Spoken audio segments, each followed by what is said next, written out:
From the influential adjudicator to the evil high table, here are all the villains John Wick needs to fight in John Wick 4, starting with how John Wick 4 needs one big villain. In the first 3 John Wick movies, Viggo Tarasov was the only big boss type bad guy with whom John had a direct fight. The fight didn't last long because John was much better at fighting than Viggo. In the books, his fight with other martial arts stars have been with assassins who are after him or hired goons of the big boss. In John Wick Chapter 3, the shinobi assassins led by Zero were set up as John's main enemies. He was. This was a slight change from the other movies in the series. Still, Zero and his killers worked for the adjudicator of the high table. Yeah. Of course.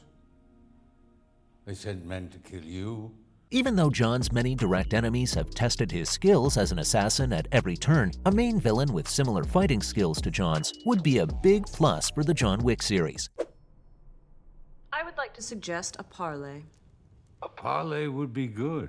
Very well. Speaking of big villains, here's a powerful member of the high table that he should definitely fight, the Adjudicator. There's a number of reasons why John Wick should fight him. After all, the Adjudicator's one of the highest-ranking members of the high table, and she's responsible for enforcing its rules and punishing those who break them. She holds a lot of power and influence, which makes her a key target for John to take down. That's not all, though. She's also a skilled fighter and a formidable opponent. She's a master of martial arts and is able to hold her own in a fight, even against the most skilled assassins. This would make the fight scene between John and the Adjudicator a thrilling and intense spectacle for us.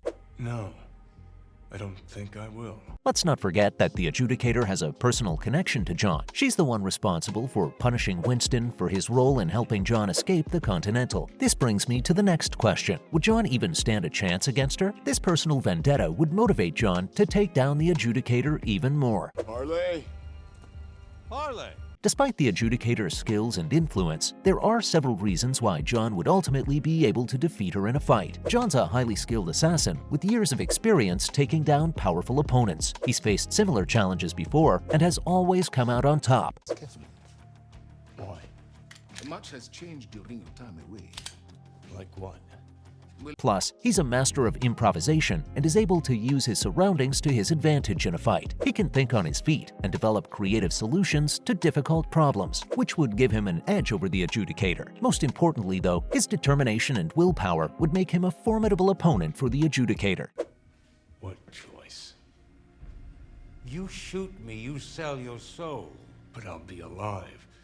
He's a man on a mission and will stop at nothing to achieve his goals. This drive, determination, fighting skills, and tactical mind would give him the tools he needs to take down the Adjudicator. I can expect the Adjudicator to be working behind the scenes to try to capture John and anyone who helps him. She'll be a constant thorn in John's side and will stop at nothing to achieve her goals. Here's another powerful member of the high table that John should also go up against, the Elder. John Wick should fight the Elder for several reasons. The Elder is one of the most powerful members of the high table and has much influence over the other members. Neither the open contract nor the excommunicado will be lifted until you complete your task. He's a key figure in the criminal underworld, and taking him down would have significant consequences for the rest of the high table. Just like the Adjudicator, the Elder also has a personal connection to John. He was the one who gave John the impossible task that led to him being excommunicated from the Continental. The personal vendetta part would come into play here, too.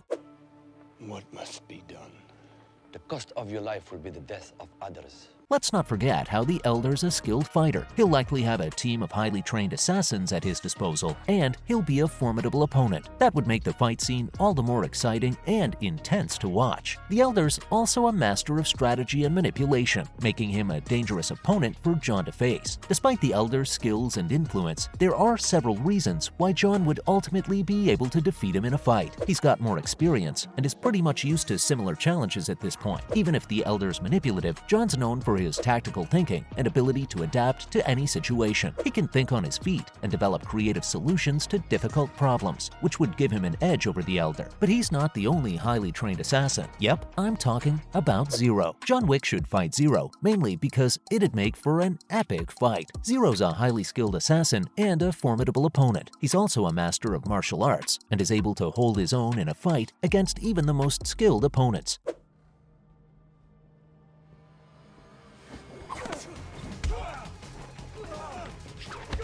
This would make the fight scene between John and Zero a thrilling and intense spectacle for viewers. Just like the previous two, Zero has a personal connection to John, as he was hired to kill John by the High Table.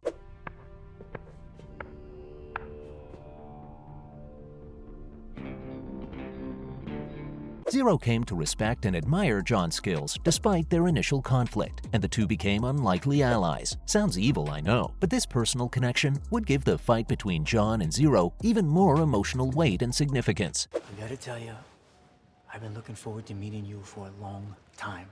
I'm a huge fan. John. Zero's also known for his extreme loyalty to the High Table, making him a dangerous opponent for John. He's willing to do whatever it takes to carry out his mission, even if it means going against his own personal feelings. See this back in. Parabellum. But even in this emotional fight, I don't think this hero will waver at all. Despite Zero's skills and loyalty, John would ultimately be able to defeat him in a fight, mainly because, as I already said earlier, he's a very experienced fighter who fought some pretty scary guys.